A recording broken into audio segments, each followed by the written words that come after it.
Welcome to আর রান্নাঘর। বন্ধুরা, আজকের রেসিপি চিংড়ি পোস্ত। এই চিংড়ি পোস্ত খুব সহজে হয়ে যাবে একটা রেসিপি এবং খেতে যে এত টেস্টি, তো না খেলে আপনারা কি করে বুঝবেন। এবার আপনারা অনেকেই বলবেন, তাহলে ম্যাডাম খাওয়ান, চলে আসুন আমার বাড়িতে, আমি টেস্টি টেস্টি খাবার প্রতিদিন খাওয়াবো। যাই হোক, বাড়িতেও একবার রান্না করে দেখুন আমি যেভাবে করেছি। চলুন দেখি তাহলে। বেশ বড় সাইজের চিংড়ি ছিল, কিন্তু পুরোটাই বেছে ছোট হয়ে গেছে।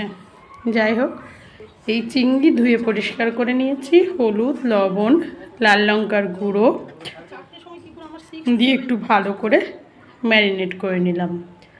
ম্যারিনেট ঠিক বলবো না, ভাজার জন্য রেডি করে নিলাম। এবার কড়াইয়ে সর্ষের তেল দিয়ে তেলটা যখন গরম হলো তখন চিংড়িগুলো দিয়ে দিলাম। সমস্ত চিংড়ি একসাথেই দিয়ে দিলাম। চিংড়িটা একটু লাল লাল করে ভেজে নিতে হবে। দেখুন, চিংড়িটা প্রায় লাল লাল করে ভাজা হয়ে গেছে। এবার চিংড়িটা বাকি রান্নাগুলো সারবো। ওই তেলেই আমি পেঁয়াজ আর কাঁচা লঙ্কা একসাথে দিয়ে দিলাম। তার সাথে দিলাম টমেটো কুচি। পেঁয়াজ কিন্তু আমি লাল লাল করে একদম ভাজিনি, কাঁচা অবস্থাতেই টমেটোও দিয়ে দিলাম। এবার দিলাম স্বাদ মতো লবণ, 1 চামচ হলুদ গুঁড়ো, 1 চামচ লাল লঙ্কার গুঁড়ো। সব কিছু দিয়ে মশলাটা একটু কষিয়ে নিচ্ছি। দিয়ে দিলাম জল। এই রান্নাতে আমি আদা রসুন একদমই ব্যবহার করিনি। অনেকেই হয়তো ভাবছেন যে ভুলে গেছি, সেটা নয়, আমি আদা রসুনটা অ্যাভয়েড করেছি যেহেতু পোস্ত দেব সেই জন্য। এবার বেশ খানিকটা পোস্ত বাটা দিয়ে দিলাম। বাটি দেওয়া জলটাও আমি দিয়েছি, সেটা হয়তো স্কিপ করে গেছি। মশলা কষানোর সাথে সাথে পোস্তটা দিয়ে মশলাটা ভালো করে কষিয়ে নিচ্ছি। এরপর ভাজা চিংড়িগুলো দিয়ে দিলাম।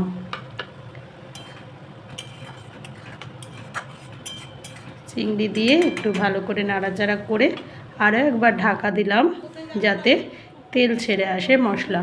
দেখুন, দেখলেই বুঝতে পারবেন এত সুন্দর গ্রেভিদার এই যে পোস্ত চিংড়ি হয়েছে।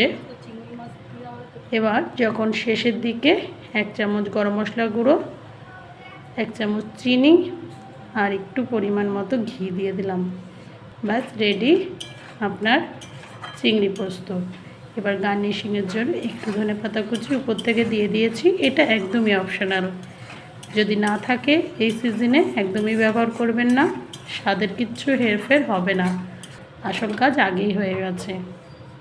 দেখুন, রেডি চিংড়ি পোস্ত। তুলে নিলাম সার্ভিং প্লেটে, কিন্তু তাতে মন মানল না, মনে হলো একটু গরম ভাতে দেখিয়েই দিই এবং খেয়েই ফেলি। সেই জন্য স্কুল যাওয়ার আগেই ঠিক গরম গরম ভাতে চিংড়ি পোস্ত নিয়ে আপনাদের সাথে সেই স্বাদ ভাগ করে নিচ্ছি। এত গরম থাকে সেই সময় আমি হাত দিতে যেন হাত পুড়ে যায়। আপনাদের যদি আমার এই রেসিপি ভালো লাগে প্লিজ অন্যদের সাথে শেয়ার করুন। আর প্রত্যেকে ভালো থাকবেন, সুস্থ থাকবেন এবং আমার চ্যানেলটা এগিয়ে নিয়ে যেতে একটু সাহায্য করবেন। আপনারা চাইলে আমার ভিডিওগুলো একটু লাইক করতে পারেন, অন্যদের সাথে শেয়ার করতে পারেন। Thank you.